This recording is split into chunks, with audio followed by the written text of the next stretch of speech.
Hello, everyone. My apologies. Been having an internet crisis. Get ready. I'll be with you in about 30 seconds. They're digging in my street, so now I've had to go and from a neighbour, so I had to go and get the password for their Wi-Fi. So hold on a 1 second, okay?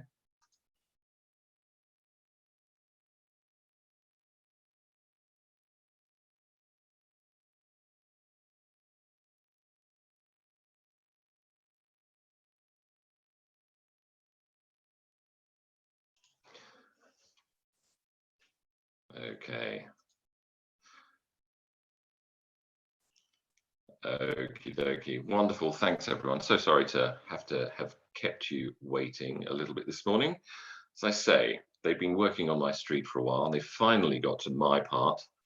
And I don't know, my broadband is gone. So my kind neighbour at the back, who's got chickens, was awake. So I've borrowed their Wi-Fi. Let me know if there are any kind of connectivity issues this morning, and I will very happily try and resolve them for you. But never mind, worse things happen to other people, and that's not a good thing. But it's nice to have your company this morning. My name is Colin, and this is OET Writing for Nurses, and welcome also those of you who are joining us on YouTube. I'm fine, but I always get very stressed when these things happen. I'm fine. It's Melbourne, it's chilly, a little bit wet. Hello, hello, lots of familiar names coming up in the chat box. Right, sorry, let me just make sure that's all working. It tells me that the reception is okay. Can you hear me okay? I'm now a little worried about the quality of my sound.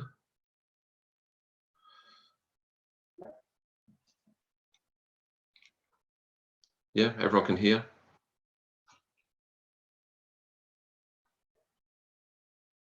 Good. All right. Thank you very much. All right. Fine. We get more test materials. You have power package. Right. I'll talk about that if you don't mind at the end, because of the slight delay, I want to get into the main course. But a few announcements before we get there. We do have the writing feedback, which we offer through the E2 language platform. That means that you can get feedback on your written submissions, really excellent case notes, which are highly worthwhile, definitely worth you having a go, because as often happens, that we end up having to study on our own, and we feel the need to have some meaningful feedback on what we're doing and how we're doing. And so we do that. So one of our expert OET teachers will be reading it, analysing it, and sending it back to you within a day or two. And I think you get a lot out of that. Definitely worthwhile. So that's the first thing that we have. The other thing that we have is one-on-one tutorials. One-on-one tutorials are designed really to focus on something from the OET that is particularly interesting or challenging for you, whether it's writing as we're doing today, and that's a common thing to do. If you want to do a one-on-one tutorial for writing, I strongly recommend that you send ahead of time one of the writing tasks from the E2 language platform, and then you can do that and send it. Yes, interesting. A couple of people are asking about the one-on-one. I'm so sorry. No, I said one-on-one tutorials. Let me correct myself. Because it's not exactly one-on-one. They're offering a computer-based OET. And the reality is I have about as much information as is available to the public as well. I have seen and received the press release last Thursday that OET, as a result of COVID-19, is offering, in addition to the paper-based test, which will continue, they're offering a computer-based version of the test as well. They're working out all of that with a company which will put it onto computers. So it will be an alternative, which I think is very good for people who've been affected by COVID-19, because the local authorities have closed down test centres. I know that tests have been delayed in April, they were delayed in March, and so March, April, we're now in May, obviously. So it's a useful alternative for those of you who've had that happen to you. I think some test centres will be reopening as well, so this is something that's happening at the same time. It will also continue into the future in what will hopefully not too long be a post-COVID-19 world. There will be a situation a bit like what you have with the IELTS, where you have the paper-based tests continuing, and you have the computer-based one as an alternative as well. So exactly how that will work, and if it's the right test for you, those sort of questions, that's a slightly evolving situation. As I say to people who are doing the IELTS test, it's especially useful if you are comfortable with computers, or as happens now because of the current situation, you are not facing if you don't really have a good alternative. So anyway, so that's what we're faced with now. I think it's really interesting, and hats off to the OET for responding as quickly as they did. No one's going to be forced to, but it's going to be an alternative as I understand it anyway. So good luck with that. Meanwhile, this is definitely computer-based, the mini mock test that we offer through the E2 language platform, where you are invited to do a version of the OET. It is exam-like, and you get to do one speaking role play, which is done online and over Zoom, and a writing task, and of course all of the listening and all of the reading as well. So that's how those things stand. Okie doke. In today's class then, those of you on Zoom, do keep your questions and answers coming through the chat box. I very much appreciate it. For those of you on YouTube, carry on, okay? We're going to test your English with a little quiz. We're going to learn a method for completing the writing task. We will analyze the task. We will select from relevant case notes. We'll plan out your writing. We'll write the start of the letter. Today we'll focus on the main issue paragraph. We'll then look at a model letter. We'll check out the criteria, and then we'll complete the whole thing with a quiz. If you have a pen and paper handy, that would be excellent, as you will on the day of the test. Yeah, have a pen and paper handy. It's going to be very handy. Make notes. And we're going to review your quiz knowledge, your verb tense knowledge with a quiz in a second. But here are the verb tenses in English, 12. There are the most commonly used at the top there in blue, the 5 at the top, the present simple. Mr. Lin urgently requires your expert assistance for the present continuous. Ms. Adams is currently receiving the present perfect. Ms. Smith has been treated with cold compression therapy. The present perfect continuous, and Mrs. Tran has been undertaking. And the past simple, there, Mr. Jones was admitted to St Andrews 2 weeks after his operation. It's important to note that although the other 7 of the 12 are not in blue, they are still used. And in fact, the little quiz we used will cover any of the relevant verb tenses, but it's the 5 at the top that are most commonly required of you. Let's then have a look at a little quiz. It's going to pop up on the screen in a moment. Hopefully it won't take too long. There it is. You've got, I'll give you a minute to fill in these 6 blanks. Okay, you have alternatives available to you. I'll see you all in a minute. Okay.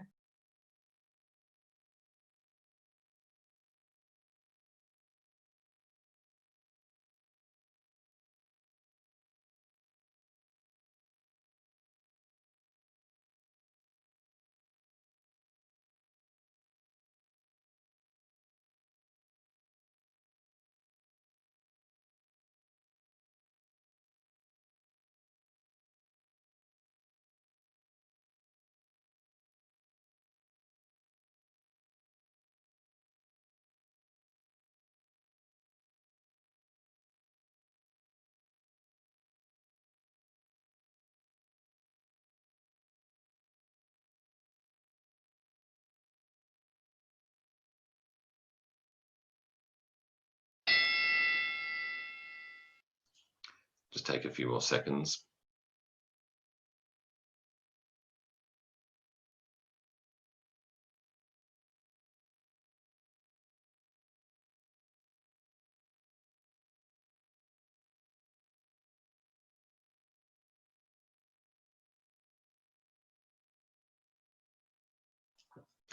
Okay, let's have a look at the answers then. Please don't sit in the waiting room if you haven't made an appointment. Popular answer, the present perfect there. Number 2, the afternoons get busy at the clinic, so it's best, full infinitive, it's best to call ahead. Number 3, Chloe was trying, past continuous, was trying to get pregnant for 3 years before she came to our clinic. If it had been available, had been trying, I suppose, would also work, but that's not available there. Number 4, if her blood pressure goes down any further, we'll have to call the consultant. That, of course, is a first conditional structure. Number 5, he's still drowsy because of the anesthesia, but let me know if anything changes, as Bowie would sing. And number 6, Mr. Cohen's condition is getting worse. Present continuous is getting worse. Thanks everyone for your answers. Let's then take an overview of the OET writing. The writing test requires you to read and analyze the task, to read and analyze case notes, and then to write a letter of referral, of discharge, or transfer. In the past, there were more sorts of letters, more other tasks for you to do. These are the only 3, of referral, of discharge, or transfer.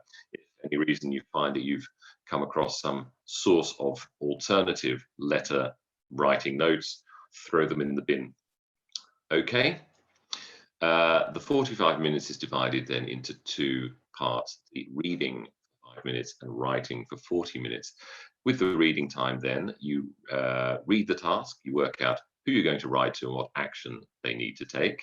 You need to read the case notes to understand key facts about the patient's condition. The headings and the subheadings are there to guide you.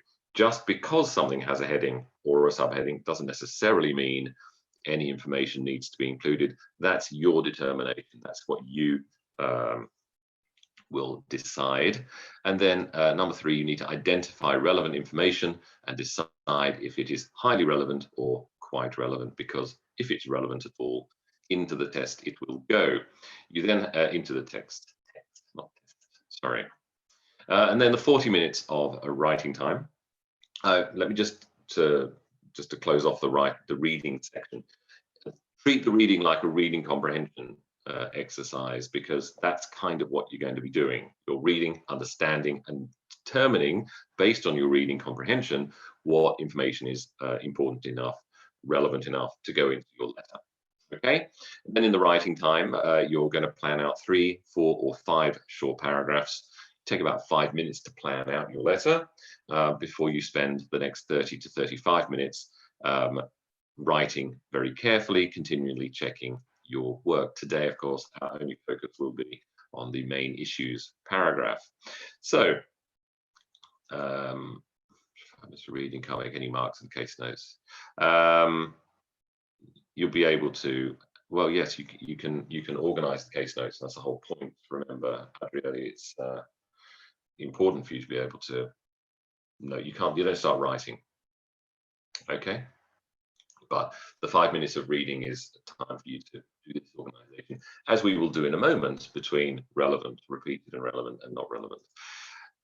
So the reading time, when you read, you analyze the task and you work out, if you will work with me, who I'm writing the letter to, what action that person needs to take, what key information they require, and what prior knowledge they have of the patient.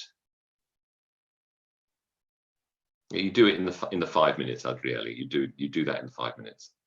Okay, you analyze the task and address those 4 points. Then you read the case notes to determine what is relevant, what is repeated and relevant, and what is not relevant at all. The reason we make a distinction between relevant and repeated and relevant is because sometimes relevant information does come up more than once. Could be a comorbidity, a pre-existing condition, a family relationship. It is relevant, it's just how many times do I need to know he's got children? Right, here's today's task. And what I'd like you to do is to look at the task and work out who I'm writing this letter to. Click on what action I want the reader of this letter to take. What does the reader of this letter need to know in order to do their job? And what does the reader already know about the patient? Okay, you've got a minute to answer those 4 questions.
Excellent, thank you. Okay, don't overdo it. So, who am I writing to? Oncologist. What action do I want the oncologist to take? Take over management of the patient, question mark. That's my guess, but it's probably a decent one. What does the reader need to know? Patient history. And what does the reader already know?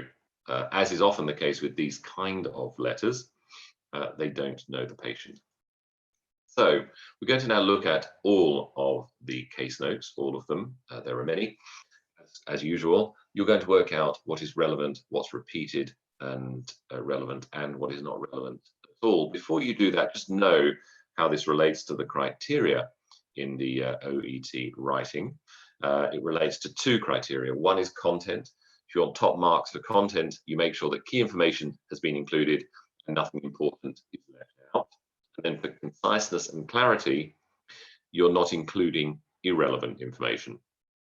I know it seems like stating the obvious, but like I say, this first 5 minutes, what we're going to do now is a very important step, this organization of the case notes between what is relevant, what's repeated and relevant, and what's not relevant at all.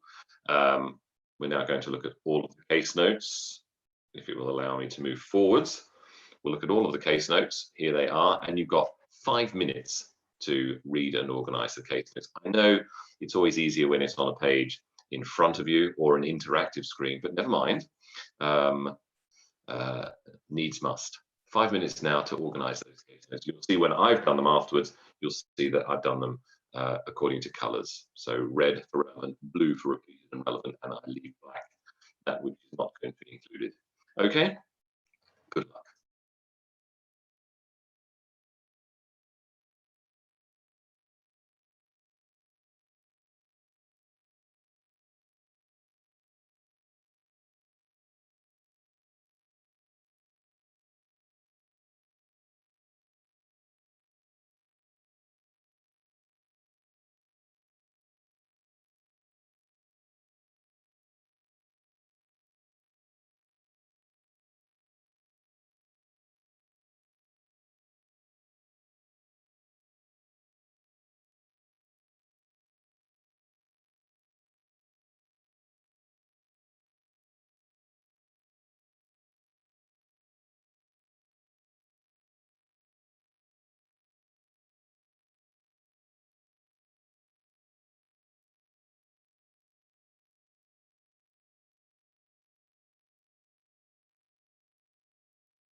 Right. Okay. Just confirm, please, that my internet's still working, because I'm insecure being a vampire of my neighbor, but it's important that it's still working. All good.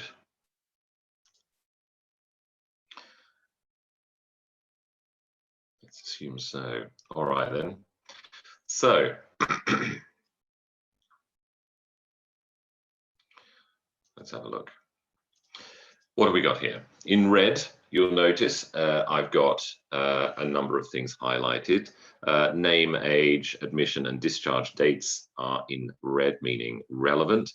In addition, we have quite a lot of admission diagnosis, all of the other complaints, some other information, a little bit about the family history there, patient management, medications, of which there isn't too much, and the transfer plan. Then for repeated and relevant, lots about the current condition, reasons for transfer, and a little there on transfer plan as well. If you would like at this moment to take a screenshot, I think you'd find it very useful to do so. And of course, at this point, it's not unusual for people to want to actually challenge my choices on the case notes. Why should we say about muscle wasting? Interesting. Why should we say about the muscle wasting? My feeling, leader, is that I'm including muscle wasting to... Hello, Suda. I include the muscle wasting to talk about severity, urgency and severity. So we're talking about a condition that has absolute, again, this is my decision based on my feelings about what the oncologist needs to know. So I suppose the oncologist would probably want to know, they won't be asking me because it will be in the letter, well, just how bad is it? Well, his BMI is insanely low, but you know, there's even been muscle wasting. That's how much of an impact his condition is having on his body. Okay, poor fellow. Okay, so I hope you've taken a repeated on. No, the repeated ones. So repeated and relevant are on the screen in blue, Dolly. I hope that's clear. Okay, Rosca, interesting. Why did I include heartburn? And again, Ryan, if you think it's not relevant, that's fine. You make your choices and you stick with them. That's what I would always advise. Okay, don't beat yourself up. In the 5 minutes, you make your choices. Why would I include the history of heartburn from 17 years ago?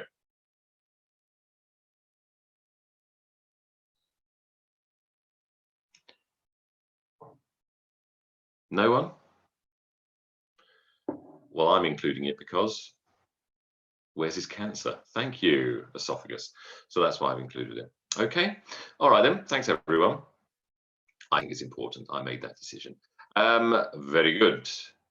So let's talk now about the 40 minutes of writing time. I suppose we do need to emphasize, as we do every week, the importance of being flexible on the writing task. A lot of you may have come from other tests where the approach is slightly different.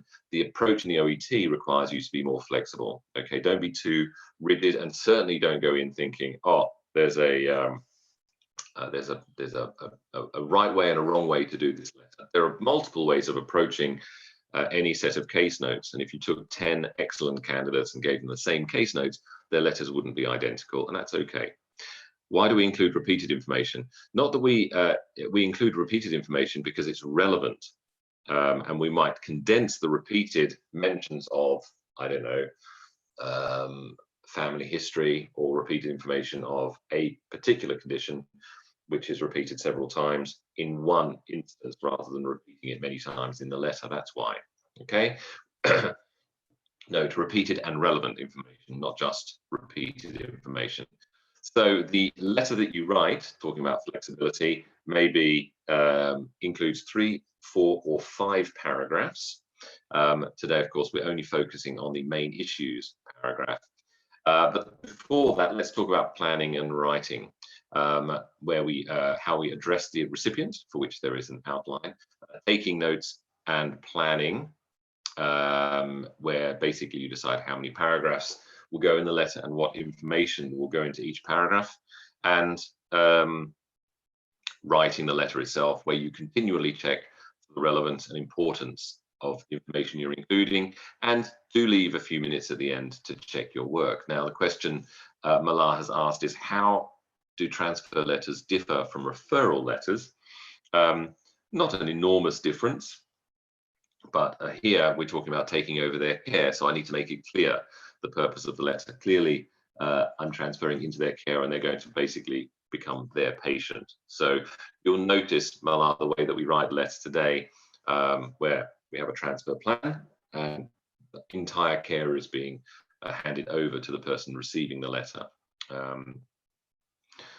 In essence, the fundamentals of the letter remain the same, whether it's a letter of transfer, of discharge, or of reference. But it's very important you state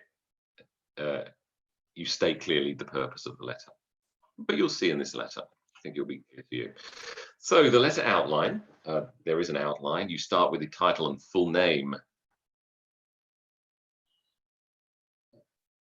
Okay, Ryan, good question. We'll talk about that. We write the title and full name of the person we're writing the letter to at the top of the letter, then their job title, then their full address and the date. The date of the letter is, of course, the date of the test. Don't start worrying about, in the case notes it implies this. Just write the letter, the date of the letter being the date that you're writing it on the day of the test. Then you have the reference line, the patient's title and full name, Mr. Mrs. Ms, their age or their date of birth. Then you write the salutation, dear Dr. Mr. Mrs. Ms, and their family name, and you'll have all of the information for that in the task. At the bottom, you write yours sincerely if you know the name of the recipient, but you may well have to write a letter where you do not know their name, in which case you start the letter with a salutation, dear sir / madam, or sometimes to whom it may concern. Actually, somebody said BMI is not relevant. I think BMI is relevant, just by the way. Body mass index gives an idea of just how much this patient has wasted away as a result of his condition. That's why I've decided to include it. So if you don't know the name of the recipient, he didn't just lose weight, he's lost a lot of weight. If his BMI is 18.5, he's wasting away, literally wasting away before our eyes. So when you're writing to a letter to somebody whose name you do not know, dear sir / madam, or to whom it may concern, and at the end, instead of writing yours sincerely, you just write yours faithfully. Although I don't think the OET really mind if you write yours sincerely or yours faithfully. It's just a convention in English. So all of the information you need to fill out the outline is on the left-hand side of the screen. I'd like you now to take 90 seconds to write the letter outline. Okay.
For the date, if it's not given, can we use the date of the test? Look, Ryan, even if the date is given in the case notes, just use the date of the test.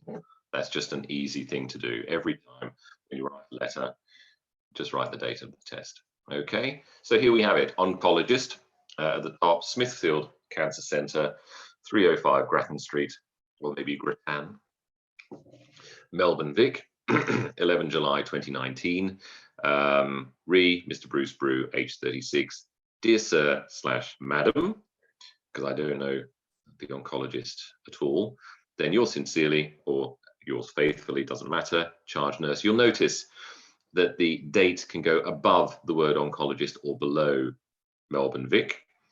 The reference line can go above the salutation as it is here or below it. It doesn't really matter. You can write yours faithfully or yours sincerely. It doesn't matter. You can write nurse, charge nurse. It doesn't matter either. Just make sure it's more or less in the right place. If you wrote 36 years old instead of age 36, absolutely fine. Believe me, everyone, these tiny little things are not what's going to make you pass or fail your writing. Cool. It is the guts of the letter that we're concerned about, that 180 to 200 words. And we move on to the planning and checking the case notes. You decide how many paragraphs there will be and what information goes into each paragraph. We say 3, 4, or 5 paragraphs, you decide. And today our focus will be on the main issue paragraph. Main issue means what is the key information the recipient needs, okay? So it's your turn now. You're going to look at those case notes.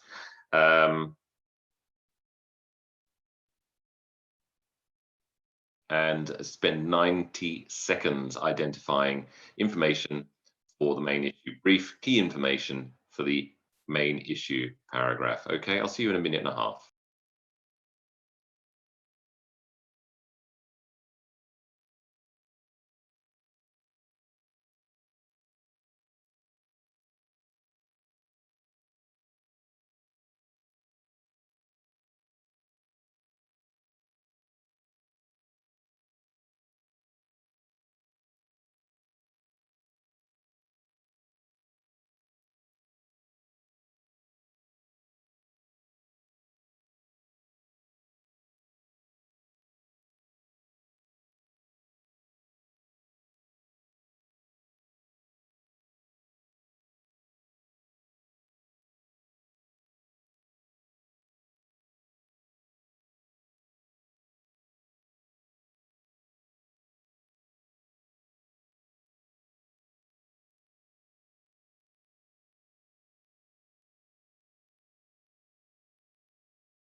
Okay, all right, thank you.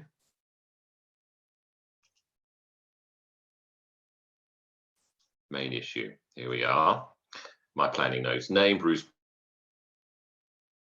Brew, admission diagnosis, difficulty swallowing 4 to 5 months, intense gnawing pain below sternum, appearance pale, malnourished and distressed, body mass index 18.5, weight loss, rapid weight loss over past recent months, and weakness. So they are my planning notes. What you're going to do now is to write the main issue paragraph. Connectors are useful here, words like and, also, in addition, or in addition to, or as well as, and consider verb tenses like was admitted, has had, was diagnosed with, reported, is experiencing, is concerned, now has. So you've got a good variety of verb tenses there in your language. Those are the main issue notes on the left-hand side. What I'd like you to do now is to take 5 minutes to write your main issues paragraph. Okay, and I will see you in 5 minutes. Keep the work coming through the chat box. Cheers.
Wonderful, thank you.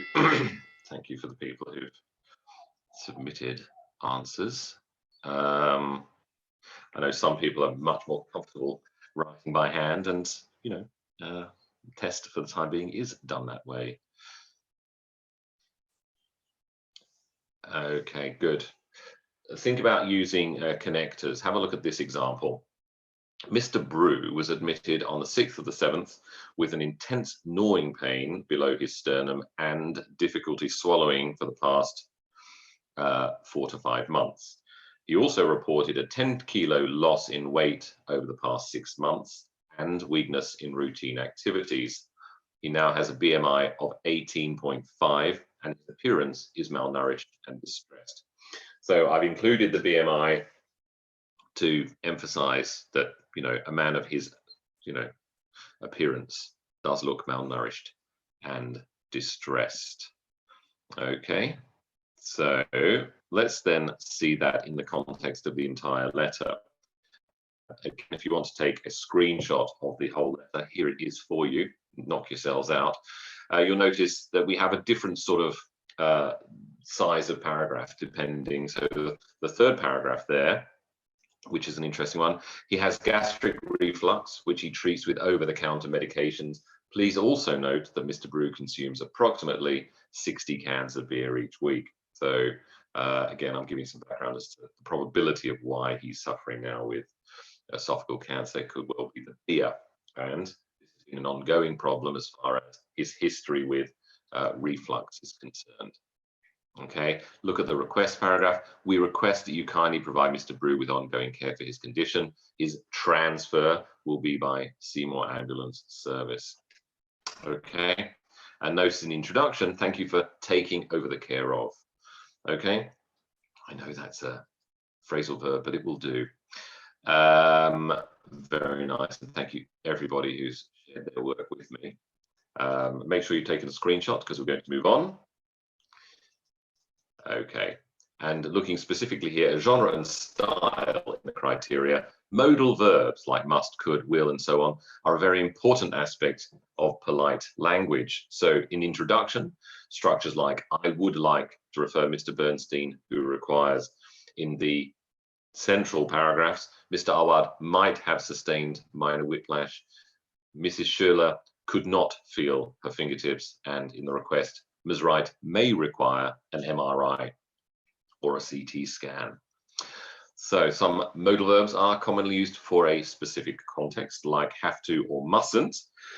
Patients have to refrain from eating for 12 hours before surgery. You must not eat for 12 hours before your operation. So functionally very similar. Okay, they both express obligation, and the meaning is effectively the same. We have more modal verbs. We talked about have to and must. We use them to express obligation, and then we have a couple of examples. Children with asthma management plan have to bring their Ventolin inhalers with them. All visitors must report to reception for their obligation. Can and could, which express either permission or ability. If you can read the bottom line, you do not need glasses. And Mrs. Jones could not breathe without the help of a respirator. Should and ought to, for suggestion. You should not go into the ocean too soon after drinking alcohol. These pills ought to make you feel better within 30 minutes. Will and would, which are for requesting or for capability. It would be greatly appreciated if, and the test will prove whether the cancer has spread or not. Shola, I'll answer that question in a moment, okay? And then might and may, context of use, we've got probability or permission. The A&E might not be able to handle the number of casualties from the coach crash, and may we adjust her medication to a lower dosage. I'm seeking permission to do that. So now you have a little quiz. Take 2 minutes, please, to fill in the blanks. Using the information in the box at the bottom, choose the appropriate modal verb. Okay, I'll see you in 2 minutes.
Thank you very much for your answers. Let's see how you did. The surgeon must perform the operation within the next hour to save the patient's life. Unfortunately, we could not find a suitable donor, so we had to contact our colleagues in a neighbouring hospital who told us they would try to help us. And then the last one, while Mr. Singh may feel a little dizzy, his hypertension will be better controlled now that he can measure his own blood pressure. So there you have them. What can you do more? Where can you go? You can go to our website, log into our platform, click on the writing tab, and it is all there for you. For other information, always go to the official OET website. They have information on writing, and of course they'll have up-to-date information on what is developing as far as their computer-based OET test is concerned. For listening, look no further than health-related podcasts on the ABC in Australia, here in Australia, BBC in the UK, NPR from the United States, and CBC in Canada. They're all excellent, of course, and there are many, many more than that.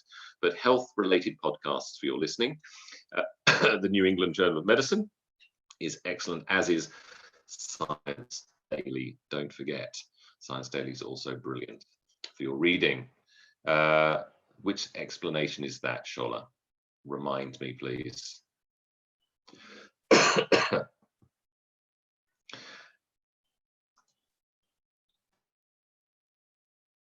Don't forget test experience done entirely through your computer. It takes a couple of hours to do, and it's very worthwhile.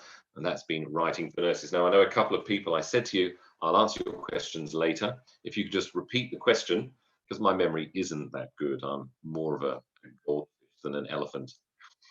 And I will answer any questions that you have as relates to the quiz. Okay, let me go back to the quiz then.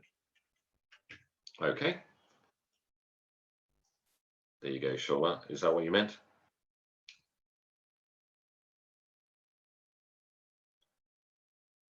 Okay, test materials, we put all of our material we put up in the website. If you find that you've completed absolutely everything in the website, you can always look to the official OET. We cannot recommend material from third parties, although the official OET material is prepared by them, so you can't go wrong with that material too. What you do need to do, and this is relevant for everyone preparing for any test, especially the OET, is apply the methods that you have acquired for doing reading part B, reading part C, okay, listening part A, and apply it to working with other material, things like, let me think of some examples. TED Talks are brilliant for doing some of that. So find a TED Talk about a health-related topic. What you have available is the transcript, so you can do some listening part C practice with that, listen and make notes, and then maybe how about writing a summary of the TED Talk. You can then verify afterwards that you've got the right idea because you have the transcript available. Just don't do listening by reading at the same time. Okay. To get feedback, we do feedback through the platform. For reading part A, best resources. Reading part A, yeah, I understand. Yes, it can be a little tricky because reading part C lends itself to Science Daily, whereas reading part A, not really. All sorts of things, memos, that sort of thing. I'm just thinking what else you could do for reading part A. If you wanted alternatives, I have to think on that. But it's also, Leader, what I would say in general, it's about, it's a challenge, I know it's a challenge, but it's not an insurmountable challenge to do it online. It's about also reconciling the time that you have with the task that you've got to do. And I think being comfortable with that will help you a great deal. You can write, it would be greatly appreciated if you could attend to Mr. Brew. Somebody asked about when we're doing a transfer letter for doctors. I can't remember the schedule. So we had to, so past perfect. We had to contact. I'm relating it. So this is reported speech. They told us they would. Okay, so remember, make sure that you're using the reporting language appropriately. But I think, yes, I think with anything, even with writing, with everything, you need to. We're always creating new material and new material for writing and for further assessments. I must be honest, I don't exactly know what the state of play is on that, but the idea is that we always have new material for things like writing tasks and for mock tests and things like that. But I will pass that on. I will pass on your message about creating more and more new test materials. Okay, I agree with you. It's nice. Okay, I take it on and I will pass it to my colleagues. Okay, very good. All right, everyone. Listen, thank you so much for your time and questions. I do apologize for the slight delay at the beginning, and I do thank my neighbor for allowing me to use their internet. It's a horrible, cold, wet morning here in Melbourne. And if you're about to go to bed because you're on that side of the world, rest up, be well, and enjoy the rest of your evening or the rest of your day. Best of luck with your preparations, and thank you for joining me. And thank you, YouTube people as well. Thank you, Zoom people. I'll be back tomorrow with, I will thank my neighbor. I'll give them, probably buy them some chocolates. Although in quarantine, we're all putting on weight. What should I get instead of chocolates? Something you can't eat. Flowers? Maybe, or maybe I'll write them an OET letter and say, as a result of your cooperation with me, I've written this OET letter in your honor. Thank you. Cheers. Bye-bye.